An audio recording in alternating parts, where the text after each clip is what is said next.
Hey guys, so to everyone who replied to my question on Instagram and to my email response about what food thing do you struggle with most, thank you very much. So I've had a look through some of the responses and I've put together 4 kind of key topic areas that I'm going to talk about, or 4 kind of question summations that I'm going to go through right now, and hopefully you will find something useful. If not, find all 4 pointers useful. All right, so let's just dive straight in. I don't want to waste any more of your time. The first one that I'm going to talk about is cravings now that it's starting to get colder and all you want to do is snuggle up with like some chocolates and sweets and that sort of stuff in the evening. So this is actually one I've been working quite a lot on with my own one-to-one clients, because everybody gets that like lull. Summer is over, no longer the pressure is around going out for drinks, no longer the pressure is around barbecues or holidays and that sort of stuff. The pressure is now around sitting at home with friends, with partners, with the family, and being in that snuggy, cozy environment. What do you do? Because all you're going to do is maybe watch a movie or chill in the evening. And it can start to get really tempting to just have a look in the fridge, open up the cupboard, see what's there, and then mindlessly eat. So the big thing that I want you to start to think about is when you do have these cravings, are they through boredom? Is the first question you've got to ask yourself. Are you sitting on your ass doing nothing and all of a sudden you really, really want some chocolate, or you really, really want a bowl of crisps? Whether it's just sitting in your own or whether it's with friends or people around you, that can often make it more difficult. You've really got to be mindful to yourself and ask yourself, when did you last eat? What have you ate that day? And when was actually the last time you were snacking like that? Because the thing is, we don't want this to become an evening routine where you sit down with a bar of chocolate or you sit down with a packet of crisps and you get comfortable in that routine, because then it starts to transform into habit and it becomes much, much harder to break. But if you haven't done it that week and it's maybe a Friday night, there's no harm in actually doing that. You just have to account for it and you have to be mindful of the fact that you have made that decision and you don't want it to start to turn into a habit. Now, if it is something that you are finding you're struggling with because it's creeping in every single night and you're really getting frustrated with yourself over it, then I want you to think about a couple of different things. One would be to change that evening activity. Now, I know the last thing you want to do is put on a jacket and a pair of boots and go outside and start to walk. But it could even be something as simple as going and sitting in a different room and reading a book, or listening to a podcast, or maybe doing a workout in your front room. It might even be something as simple as playing a game or doing something a little bit more active and a little bit more occupying your mind.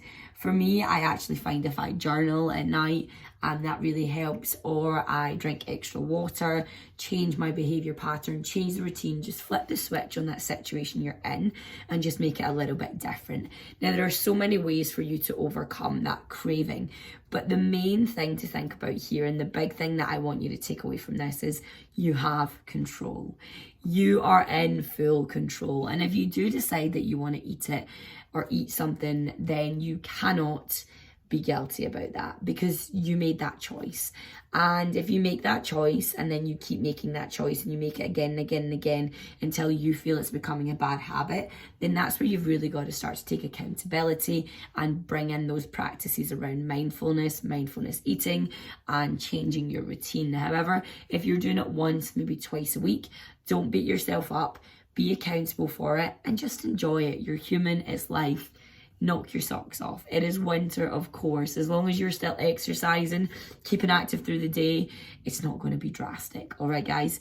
The next one that I have, sorry, I'm trying to read it at the same time, is yeah, you can eat good for a few days and then all of a sudden you fall off the wagon. So this one again is really, really common. And when most clients sign up with me, they've been on this, what I call the yo-yo diet cycle. Whether it's been for months, years, different periods of their life, a week here, a week there. And it is this yo-yo cycle of eating not enough. Your body starts to get really hungry and then you spiral into a place of over-consuming and overeating. Now, the yo-yo diet cycle, you've probably heard about it a million times and you're maybe not even aware that you're actually doing it. But it is that plan of You get up in the morning, you maybe have a smoothie or a shake or something healthy in liquid form for breakfast. You then get to lunch and you're like, oh, I'm being so healthy. You grab some carrot sticks and hummus for a snack, and you buy a salad with maybe some salmon, some chicken, something. I'm talking a salad that consists of lettuce, cucumber, tomato, maybe a little bit of onion, but nothing that is really substantial and nothing that actually calories account for much. And then you're just having your protein with it. And then you get home from work, it's dinner, it's been late, you can't really be bothered, you open the fridge, you see what snacks you have in the fridge. It's at this point that you're maybe going to grab something quick, something easy. Maybe you grab a soup and a little bit of bread. Maybe you just have some toast and peanut butter. Maybe you have another shake. You don't actually have anything of any substance within your body. I'm trying to adjust my phone as I talk here. It keeps falling. And you get to a point where you go to bed, you've not had many calories that day. In fact, if you've ate that, you've probably only had about 800 calories that day. And you go to bed and you're absolutely starving. And then you get up the next day and you do the same thing again. You're feeling good. You're going to stick to it because you've only done it for 24 hours. Maybe you step on the scale, you see you've lost all this weight through water retention. And then all of a sudden you're like, yeah, I'm really good at this. I am going to do this for another full day, 2-3 days. And that's fine. You maintain, it gets to Friday. And all of a sudden you're like, holy shit, I am starving. And then you eat everything, anything in sight. I'm talking share bag Doritos. I'm talking share pack of buttons. I'm talking full 3-course dinner. I'm talking a bottle of wine. You absolutely annihilate it. And then you hate yourself. You hate what you've done. And it's so bad. You've lost it. It's out of control. Saturday comes around, you have brunch, you do this, you do that. By Sunday, you've ate so much food, you're bloated, you're feeling full of water, you're feeling lethargic, you've got no energy, your appetite's through the roof, and you're like, oh, I gotta get a rein back in again on Monday. And that is a yo-yo dieting cycle. And whether you do that yo-yo dieting for 2 days on, 1 day off, 5 days on, 2 days off, 3 days on, 3 days off, it's still that constant yo-yo dieting of your body, never giving it a chance to regulate its metabolism, and never giving you a chance to regulate your hunger hormones or find some form of balance and routine. So if you are that person and you're really struggling to think about staying on the wagon, chances are you're on the wagon is actually not right for your body. So if you find that you can eat really well and then you binge at the weekend and you are in that yo-yo cycle, chances are the foods that you're eating through the week are not substantial enough. And if you are eating a diet like what I've just said there with the salads and the hummus and the shakes, then chances are you're not putting enough in your body, and you actually need to look at incorporating some rice, some potatoes, actually some form of food at breakfast and not just a shake. You need to be a little bit more prepared in the evening and actually have a meal to come home to. Now, I wouldn't automatically go suggesting things like MyFitnessPal if you are really new to this. What I would say is really think about the principles around maybe the Mediterranean diet, and looking at that kind of palm full of protein, 2 handfuls of veg, and a fistful of carbs, and having that 3 times a day. Now, if you have that 3 times a day, you're probably going to have about 1,600 calories. That's still going to put a lot of you in a calorie deficit, especially if you have a snack in there, but it's not going to be that extreme deficit that then makes you want to binge eat. Now, these are the insider tricks I coach my clients. Most people think they're going to come to me and get this really low diet, when in actual fact, I'm going to encourage you to eat 3, 4, some of you even 5 meals in a day and getting started. And some of you will even lose weight on that, because all we're doing is completely regulating your body. You're not having that yo-yo binge high-low thing going on anymore, and everything starts to really stabilize. So it's worthwhile paying attention to what I just said there and taking note of it. If you haven't, do some research online or pop me a message if you want to know any more. All right, that's 2. Number 3 is you're so busy you don't have time to prep.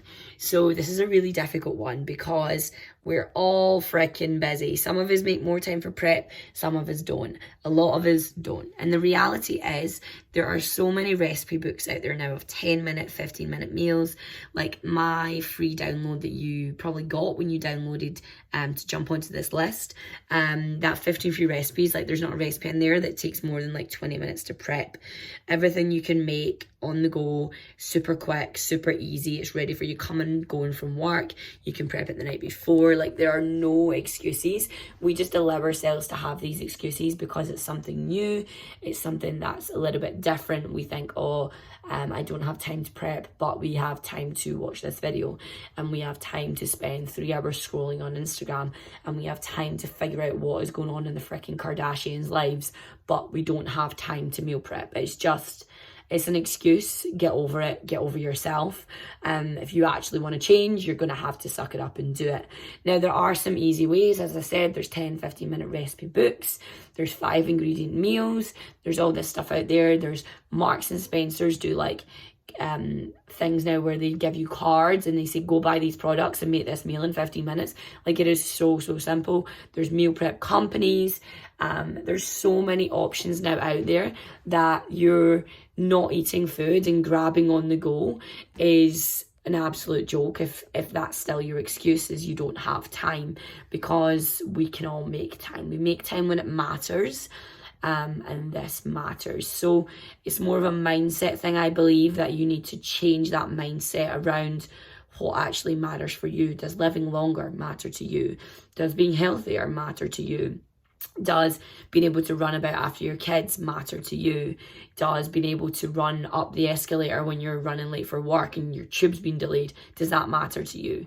And these are the things that if they don't matter, then you're going to keep making these excuses. But when you do start to get clarity around what matters, those excuses diminish. You start to actually make the process work, and you stop blaming everyone else. You stop blaming everyone else in your hectic life. And then the last one, the number 4 that I want to dive into on this, is the question I get blinking all the time, and everybody wants to know the answer. Should you be fasting in the morning? So should you be fasting in the morning, or actually just should you fast in general? I see that quite a lot as well, actually, around intermittent fasting and time restricted eating. So honestly, the evidence and the research and the science out there right now is starting to show a few different health benefactors, fine, but there's nothing that is bulletproof, and there's nothing that is 100% you should be fasting, you should be following this diet protocol, you should be eating in these time restricted eating windows. More so when it comes to fasting, it is just another way to create a deficit within your body. So if you need that strict thing to help you stay on track, then by all means fast. For some clients, I find if you say to them, look, you're only allowed to eat your meals between 2 and 8 p.m, then they manage to only have 2 meals in that time, and then their naturally body is in a calorie deficit. They have 2 pretty large meals in that time, so they're still eating 1,500-1,600 calories, but it's 2 meals, they feel good, their body starts to respond and learn to those windows, their energy's adapting, they don't get hungry in the morning, they drink lots of water. When they get home at night, there's then no temptation to dive into the fridge, there's no temptation to do anything, because they've got that rule in their head, I don't eat after 8 p.m. However, if you are not a rule or a goal-driven person in that way, and you are one of those people that if you set yourself that boundary, you're just going to break it anyway, then that is never going to work for you, and fasting shouldn't even be on your radar. Whether it is intermittent fasting, whether it is time-restricted eating, you need to get clear on your own boundaries and what you're actually capable of. So if you know me telling you to not eat after 3 p.m. in the afternoon, you're going to be like, get to. I go out for drinks at 5 o'clock every Friday, and what you're expecting me to just sit there and drink water, then of course that's not going to be you, that's not going to work for you, that's not going to work for your lifestyle. Sometimes it's good as a kickstart just to get people on the wagon for 8, 10, 12 weeks. Again, I don't advise it, I do not program it, I do not get clients to do it. If a client comes to me and says, I really want to try this because I think it will fit my lifestyle, what's going on in my mind, what's going on with my body, what's going on in my occasions right now, like that's going to fit in, then fine, we can talk about it and I can coach you through it. But it's not something that I would ever suggest anyone does, because it does put a lot of limitations on your life and a lot of restrictions on social occasions, on nights out, on work meals, just on like having fun, I find. And if you're an all or nothing person, then you're just going to end up feeling guilty. If you cheat on a Saturday, you're just going to end up feeling worse, and then you're going to be back off the wagon. You're just going to end up in that yo-yo diet, binge eating cycle again. So my best advice when it comes to fasting is just ignore it, unless you are that personality type that needs those rules, that needs those windows, and who will adhere to it for like a minimum of 8 weeks and then is willing to reverse out of it. So yeah. Okay, so that was the 4 main topics that I picked from the questions that came in. Hopefully that has been useful. Hopefully that has been really helpful. Yeah, everybody, if you have listened to that and you've got any more questions, please just let me know. I'm happy to help. I might be a bit slow in getting back to you because the question volume right now is so high, which is super exciting. But yeah, otherwise, peace out. Make sure you take notes. If you need to go back, watch it again, take notes, do so, and start to make improvements to your nutrition.